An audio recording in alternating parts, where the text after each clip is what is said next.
What up, y'all? It's your boy, Mr. Downtown Ray Melo, and you're listening to the Entertainment Report on iHeartRadio, live from Dubai for Friday, June 28th, 2019, delivering some major stories and trends going on in the world of entertainment and beyond. You can follow the show on Facebook, Twitter, or Instagram. Facebook.com/The Entertainment Report with Ray Melo. That's RAYMELO. On Twitter at The Enter Report, or on Instagram at The Entertainment Report. You can listen to the show anytime you want on iHeartRadio. Just go to iHeart.com or your iHeart phone app, search for The Entertainment Report, and it'll take you to the page. Spider-Man Far From Home star Zendaya wore a Spider-Man-inspired dress to the film's Los Angeles premiere. The 22-year-old actress sported a backless red and navy Armani Prive gown at the event Wednesday at the TCL Chinese Theater in Hollywood. Zendaya told in an interview with Entertainment Tonight on the red carpet that her dress was inspired by co-star Tom Holland's Spider-Man costume in the new movie. She says this was an homage to the Far From Home suit he wears. This is my own version. Zendaya's stylist, Laura Roach, said the same on Instagram. He said, if she was Spider-Man, this would be her suit. Zendaya plays Michelle M.J. Jones, a classmate of Peter Parker's, in the new Spider-Man movies. She spoke to Good Morning America about Far From Home this week, saying filming in London was an incredible experience. The star said, I occasionally got out of my hotel and actually did things, which was wonderful. She also added the shoots in so many historic landmarks and stuff like that, so it's kind of crazy to be shooting and look around and be like, oh wow, we're at the Tower Bridge right now. It was an incredible experience. Spider-Man Far From Home opens in theaters Tuesday. The movie co-stars Jake Gyllenhaal, Samuel L. Jackson, Colby Smulders, Jon Favreau, and Marissa Tomei. Kristen Stewart, Naomi Scott, and Ella Balinska are teaming up for the first trailer for director and star Elizabeth Banks' reboot of Charlie's Angels. The clip, released on Thursday, begins with Stewart in action as she goes undercover to take down a businessman who has stolen humanitarian aid money. Balinska joins Stewart, and the duo soon come into contact with Scott, who is recruited into their spy organization.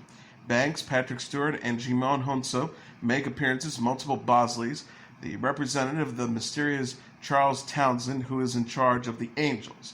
The trailer also features Noah Centineo flirting with Balinska and a new song by Ariana Grande, Miley Cyrus, and Lana Del Rey.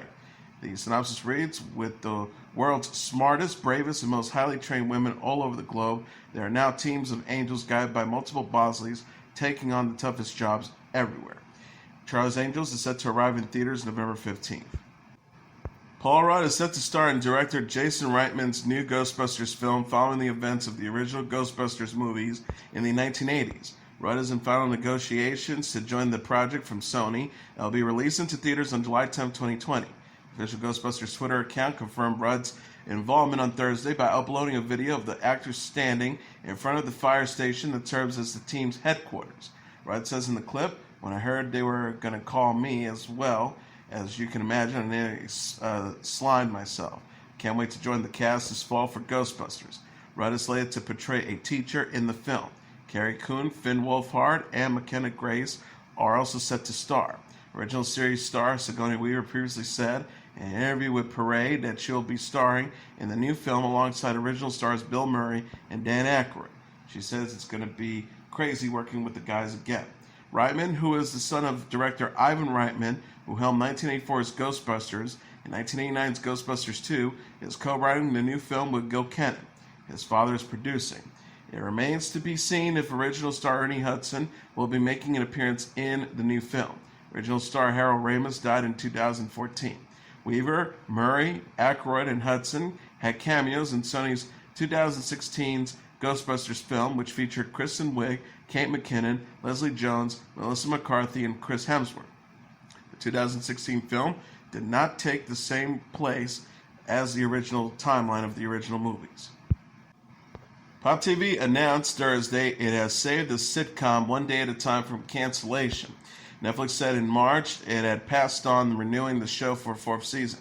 Starring Rita Moreno, Justina Machado, Isabella Gomez, Marcel Ruiz, Todd Grinnell, Sheridan Pierce, and Stephen Tobolowsky. The sitcom is about members of the Cuban-American Alvarez family who live and work in California. It is a remake of writer-producer Norman Lear's same title series from the 1970s and 80s. Lear was a producer on the new version. Pop TV posted on Twitter Thursday a video of Moreno joyfully dancing with the Alvarez Abode. The clip is captioned, "When you find out a new season of One Day at a Time is coming to Pop." Moreno said in her own post, "Thanks to Pop for the renewal, we're back." Lisa Vanderpump says there was no chance of her attending the Real Housewives of Beverly Hills reunion. The 58-year-old television personality explained Thursday why she skipped the Season 9 reunion following news she's quit the show.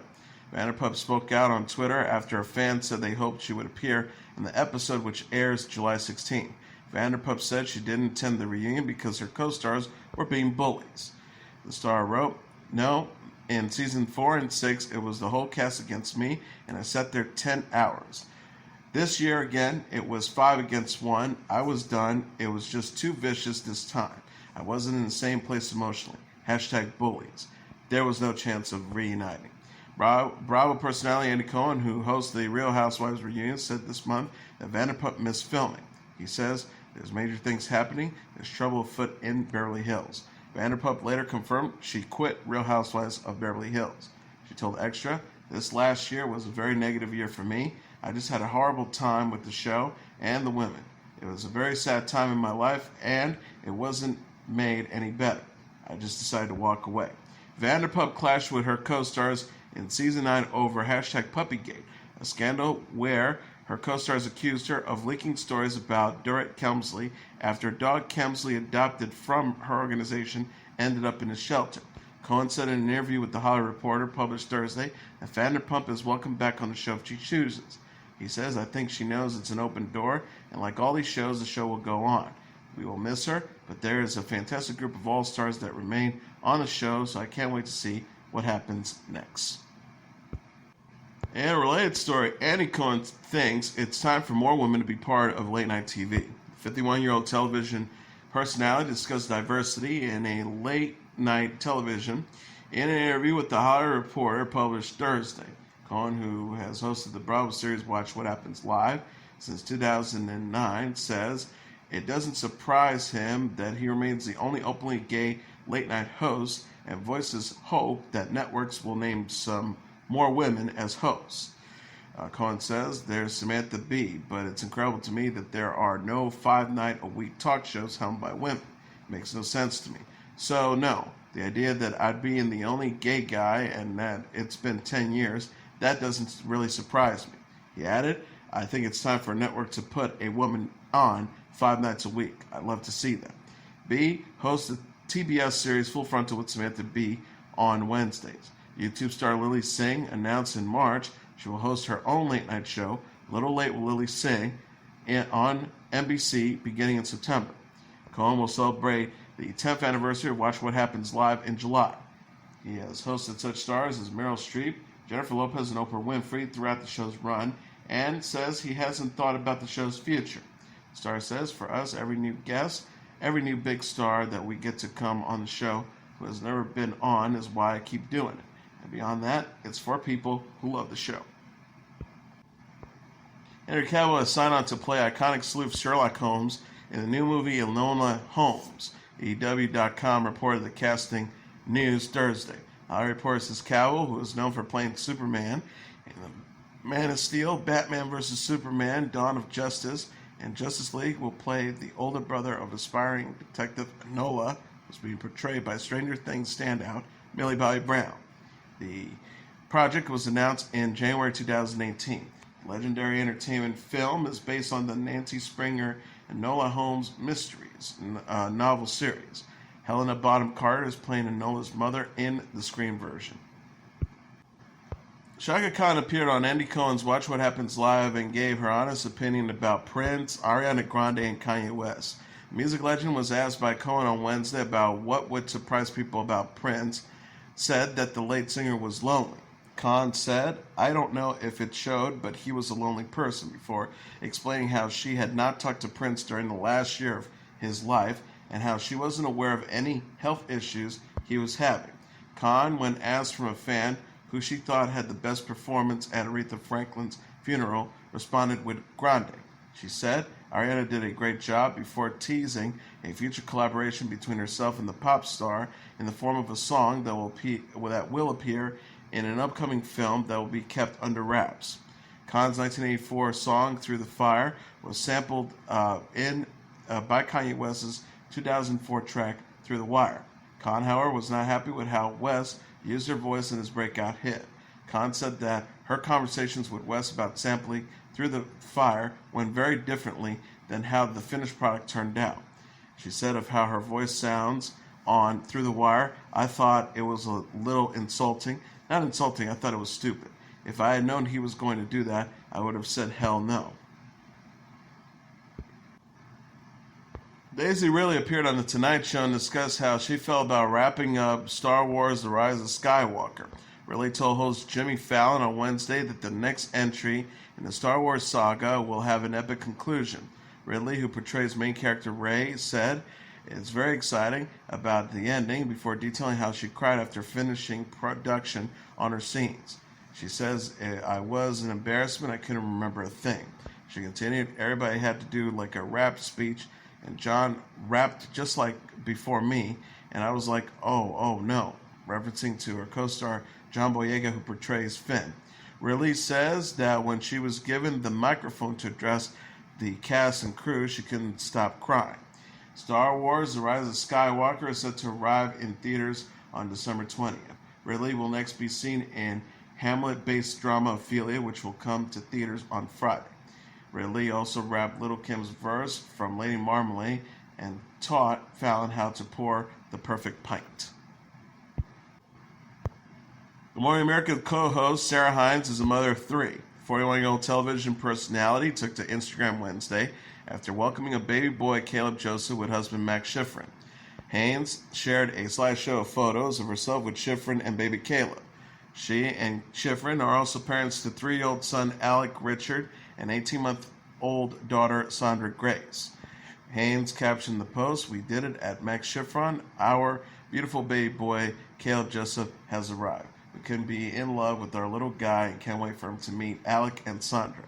She added, "Thank you to everyone for all the kind messages. We couldn't do this without the love and support from our family, friends, and incredible doctors and nurses. Let the sleep deprivation begin." Hines told People magazine she and Schifrin chose the name Caleb Joseph after her grandfather and brother. She says, "Max and I are riding the high life of meeting this new little guy and the heart we just grew as he joins Alex and Sandra." Haynes co-hosts Good Morning America's third hour, Strahan and Sarah, with Michael Strahan. She revealed she was having a baby during an episode of a show in March. Haynes joined Good Morning America as a weekday co-host in September. She had previously appeared on the Today, The View, and the weekend edition of Good Morning America. Dwayne "Dog" Chapman is mourning the death of his beloved wife, Beth. The 66-year-old television personality, aka Dog the Bounty Hunter, spoke out Wednesday after Beth died at the age of 51 following a battle with cancer. Chapman told reporters, including Hawaii News Now, that the past few days leading up to Beth's death were terrible. Chapman says, "You kind of try to remember that you're celebrating life, but right now we're mourning death." He added, "For a few years we knew this day would come, but it came really unexpected, really fast. All of her clothes, her makeup, everything. We didn't prepare." Chapman said any crowdfunding pages fans might see have not been authorized by his family. He also shared his hope that a cure would be found for cancer. The star said of Beth, "She fought hard. I love her so much." He added, "She wanted to live so bad and she fought for so long." Chapman announced Beth's death in a tweet Wednesday morning. Beth was placed in a medically induced coma Saturday. She announced in 2017 she was battling throat cancer, and the disease later spread despite several surgeries. Chapman and Beth were together for more than 30 years and celebrated their 23rd wedding anniversary in May. The pair co-starred on Dog the Bounty Hunter from 2003 to 2012 and were working on a new WGN America series, Dogs Most Wanted. Olivia Munn says stress about Time's Up, a celebrity-founded movement against sexual harassment, caused her health problems in the past 2 years. The 38-year-old actress shared her concerns about the direction of the movement and doing right by survivors in an interview with Women's Health published Tuesday. Munn was one of the women who brought accusations of sexual harassment and assault against director Brett Ratner in 2017. She also reported a registered sex offender in 2018 after discovering she shared scenes with the actor in The Predator. She told the magazine, "One of the things that stressed me out more than anything is how do we do right by the silence breakers." Munn says her stress led to a full-body rash, which doctors initially thought was lupus. She later learned the rash was his physical response to her concerns and frustration. The star said, "It's infuriating. We can't tell stories about people and then not care about them. You can pretend to be real-life heroes in movies and TV shows and on Instagram, but the real advocates are the ones who stand beside the people who make a difference in the world." Munn is now focused on her health and channels her stress into meditation, taekwondo, and alternative treatments. She says, "When you do martial arts, it makes you feel like you're physically capable of anything." Munn is known for playing Sloane Sabbath on the Newsroom in Psylocke in X-Men Apocalypse. She will next star in the new Starz series The Rook, which premieres June 30th. Singer R. Kelly's lawyers have asked a Chicago judge to throw out a civil suit alleging sexual abuse on the grounds it was filed too late. Attorneys for the 52-year-old R&B star born Robert Sylvester Kelly filed the motion to dismiss Wednesday in the Chicago Cook County Circuit Court. They argued the statute of limitations has expired. The civil lawsuit was filed on February 21st, but attorneys said that Kelly had ignored court summonses. Judge Maura Suzanne Johnson had initially found in favor of the plaintiff by default because of the ignored summons, but Kelly obtained new attorneys who argued he missed the court appearances because he can't read. The plaintiff is one of 4 accusers in Kelly's criminal case, which was filed for a day after the civil suit. Kelly was first charged in February with 10 counts of aggravated criminal sex abuse between 1998 and 2010. He was released after 3 nights in jail on $1 million bond. Earlier this year, Kelly pleaded not guilty to 11 new charges related to the sexual assault of a teenage fan. Attorneys alleged in the civil suit that in 1998, Kelly sexually abused the plaintiff, who was a minor at the time, after an entourage member in the audience invited her to his former studio. The woman didn't realize she had been abused until she went through therapy several years later. The defense lawyers argued the woman only had until 2002 to file any claim of damages. However, state law says a person has up to 20 years from the date the person discovers their abuse to file civil litigations based on childhood sexual abuse. Plaintiff's attorney Jerry Deichmann said Thursday the motion to dismiss was the delayed tactic. Deichmann said after a brief hearing at the Daily Center Thursday morning, Kelly's lawyers have a right to do this, but the motion to dismiss just makes the civil case go longer. Kelly's attorneys also filed a motion earlier this month to stay the civil case until the criminal case is finished. Johnson had not ruled on either motion. The next hearing in the case is set for late August. Cook County's Judge Lawrence Flood said Wednesday he would like to set Kelly's criminal trial for next year. The next hearing for the criminal case is set for August 15th. The motion to dismiss the civil case came the same day that Cook County prosecutors turned over an alleged child porn video from 2 decades ago to R. Kelly's defense team. Flood put a protective order on the tape, according to CNN, and warned against leaks. Flood said, "If there's any violation of this protective order, I'm going to impose sanctions, severe sanctions. I just want everybody on notice with that. Plus, there could be criminal implications to violate this protective order." Camila Cabello wants fans to delete any hateful comments they've made in the wake of her reported split. The 22-year-old singer called out fans in an Instagram stories post Wednesday for making insensitive remarks on Twitter and Instagram following her breakup with Matthew Hussey. Cabello wrote, "To my fans, If you really love me, please do not send people I love and care about hateful things. You're doing that really hurts me, and it's so unnecessary and heavy and damaging to add more pain to pain. She told fans, there's a real-life person behind your tweets. You're spamming them with hateful, insensitive things. It's not really funny. It's causing all of us pain. It doesn't all reflect the values I talk about. The star requested, please be kind and compassionate and sensitive and respectful. I know you love me, but anyone that's doing that is really not even respecting the sacred thing in my life. The people I would care about, the people I love and care about is one of them. I would really appreciate it if you would delete any mean comments you've said, and please be kind by leaving it alone. Us Weekly reported Wednesday Cabell and Hussey had called it quits after more than a year of dating. The news follows the release of Cabell's Steaming Senorita music video with Shawn Mendes. E-News says fans have been leaving lyrics to Senorita in the comments of Hussey's recent posts, among others. Cabell and Hussey were first linked in February 2018 after they spotted kissing in Mexico. Cabell couldn't help but gush about Hussey, an author and dating coach, in the holiday issue of Marie Claire. She's told the magazine, he's so similar to me. In fact, we're just weird and silly and stupid together. He makes me the happiest I've ever been in my life.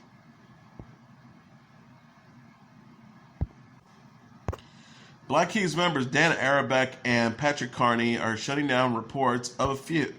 The music duo deny rumors they hate each other during Thursday's episode of CBS This Morning. Auerbach, who has been friends with Carney since childhood, confirmed they've had tensions but said they didn't get sick of each other in, quote, any legitimate kind of way. He explained, just the kind of sick of somebody. You get sick of anybody if you're stuck on a boat with them for 15 years. Carney added, my brothers and I, we used to beat the crap out of each other. Dan and I were more passive-aggressive. But at some point, there were definitely, we're like. It's not that we stick of each other. It's just that we, just need space. Auerbach says it's not that we hate each other. We're just sick of each other's faces. Black Keys released Let's Rock, their first album in 5 years, on Friday. The pair poked fans at their reputed feud in their music video for Go, a single that appears on the new album. The Go video shows a therapist sent Auerbach and Carney to a spiritual retreat, and they refused to break their 5-year silence with each other. The Black Keys will kick off their Let's Rock tour in the fall. The tour begins September 21st in Las Vegas and comes to a close November 24th in Vancouver, British Columbia.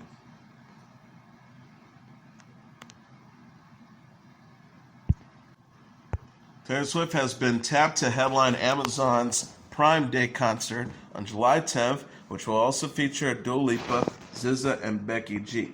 The concert will be live streamed through Amazon Prime Video service starting at 9 p.m. Eastern Standard Time.